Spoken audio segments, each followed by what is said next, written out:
नमस्कार दोस्तों। आज हम एक बहुत ही इम्पोर्टेंट टॉपिक पे बात करेंगे। दोस्तों, कई बार हमें लगता है कि हमें कोई सीरियस बीमारी हो गई है, क्योंकि हमारी बॉडी में कमज़ोरी रहती है, थकान सी रहती है, हाथ पैरों में झंझनाहट या सुन से पड़ गए हैं, या फिर हमारी हड्डियों से कट कट की आवाज़ आती है। और उसके बाद हम बहुत सारे टेस्ट कराते हैं, तो पता चलता है कि हमारे शरीर में कैल्शियम और कुछ विटामिन्स की कमी हो गई है। तो आज हम बात करेंगे कैल्शियम, विटामिन डी और विटामिन बी 12 के बारे में। सबसे पहले बात करते हैं कैल्शियम की। तो दोस्तों, हमारी बॉडी में 99% कैल्शियम हड्डियों और दांतों में ही होता है। तो हमारे दांतों और हड्डियों की मजबूती के लिए ये सबसे ज़्यादा इम्पोर्टेंट है कि हम इसकी डेली रिक्वायरमेंट पूरी कर रहे हैं या नहीं कर रहे हैं, यानी कि हमारे खाने में कैल्शियम की मात्रा पर्याप्त है या नहीं है। अगर कैल्शियम की मात्रा हम पर्याप्त रूप से नहीं खा रहे हैं तो हमारी हड्डियां कमज़ोर हो जाती हैं। बुढ़ापे में तो हड्डियां टूटने के बाद जुड़ने में भी बहुत ज़्यादा प्रॉब्लम होती है दोस्तों। तो अब हम बात करते हैं कैल्शियम के क्या क्या सोर्सेज हैं। दोस्तों, दूध और दूध से बने हुए जो भी प्रोडक्ट होते हैं वे कैल्शियम के रिच सोर्सेज होते हैं। दालों में राजमा और अंडा, खजूर, केला, ये सब कैल्शियम के सोर्स होते हैं। एक थ्योरी के अकॉर्डिंग डेली हमें 600 से 700 मिलीग्राम कैल्शियम की रिक्वायरमेंट होती है।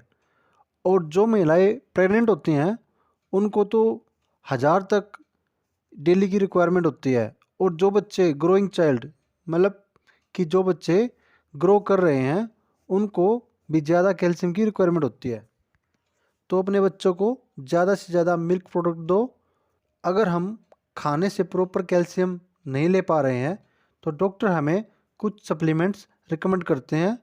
ये सप्लीमेंट सिरप, टैबलेट या इंजेक्शन की भी फॉर्म में हो सकते हैं। दोस्तों, कैल्शियम हमारे बोन्स को स्ट्रॉन्ग करने के साथ साथ हमारे जो घाव होते हैं उनको भरने में भी और शरीर से थकावट को दूर करने में भी बहुत ज़्यादा हेल्पफुल होता है। अब बात करते हैं विटामिन डी की। विटामिन डी का जो सबसे अच्छा सोर्स होता है वो होता है सनलाइट। सनलाइट यानी कि सूर्य का प्रकाश। अब ये नहीं दोस्तों कि हम सारा दिन धूप में घूमते हैं और हमें विटामिन डी मिल रहा है।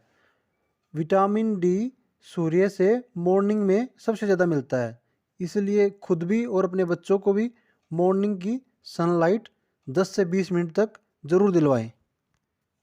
छोटे बच्चों के लिए तो ये बहुत ही ज़्यादा इम्पोर्टेंट होता है, क्योंकि दोस्तों इसी से उनकी हड्डियाँ मजबूत बनती हैं। विटामिन डी होता है जो कैल्शियम को एब्जॉर्ब करने में, यानी कि कैल्शियम को पचाने में, सिंपल भाषा में बताऊं आपको, बहुत ज़्यादा मददगार साबित होता है। अकेला कैल्शियम खाने से हमारे शरीर को कैल्शियम नहीं मिलता दोस्तों। कैल्शियम के साथ विटामिन डी होना ज़रूरी है। ये दोनों मिलकर हमारी हड्डियों को मजबूत बनाते हैं। जिनके अंदर विटामिन डी की कमी होती है उनको डॉक्टर या तो विटामिन डी के इंजेक्शन देते हैं, या फिर टैबलेट देते हैं, या फिर पाउच देते हैं। ये टैबलेट डेली, वीकली दोनों ही फॉर्म में अवेलेबल होती है। और दोस्तों, अंडे का जो येलो पार्ट होता है जिसको योक बोलते हैं, एग योक, उसमें विटामिन डी 3 बहुत ज़्यादा मात्रा में पाया जाता है। अब हम बात करते हैं विटामिन बी 12 की। दोस्तों, विटामिन बी 12 हमारे शरीर में एनर्जी के प्रोडक्शन में, जो हमारे जेनेटिक मटेरियल होते हैं उनको प्रिपेयर करने में, बॉडी की जो सेल्स होती हैं उनको एक्टिव करने में, यहाँ तक कि फोलिक एसिड के साथ मिलकर बॉडी में रेड ब्लड सेल भी प्रोड्यूस करता है। यानी कि आम भाषा में मैं आपको बताऊं, यह हमारे शरीर में खून बनाता है। विटामिन बी 12 की कमी का सबसे बड़ा कारण होता है दोस्तों वेजिटेरियन डाइट, क्योंकि इंडिया में मैक्सिमम लोग वेजिटेरियन हैं।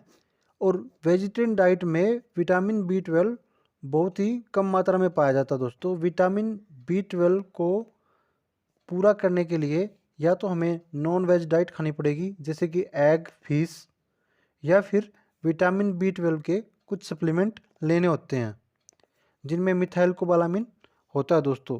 ये सप्लीमेंट सिरप की फॉर्म में, टैबलेट और इंजेक्शन की तीनों ही फॉर्म में अवेलेबल होते हैं। विटामिन B12 के कमी के और भी कारण हो सकते हैं दोस्तों, जैसे हम एंटासिड ज़्यादा सेवन करते हैं, यानी कि जो पेशेंट सुबह उठकर एंटासिड टैबलेट या कैप्सूल खाते हैं, आम भाषा में बताऊं, जिनको एसिडिटी की प्रॉब्लम होती है, गैस ज़्यादा बनती है, वो एंटासिड टैबलेट या कैप्सूल खाते हैं, उनके शरीर में विटामिन B12 की कमी हो जाती है दोस्तों, क्योंकि एंटासिड एब्जॉर्ब नहीं होने देता विटामिन B12 को। या फिर कोई एल्कोहलिक है, शराब का ज़्यादा सेवन करता है, उनकी बॉडी में भी विटामिन B12 की कमी होती है।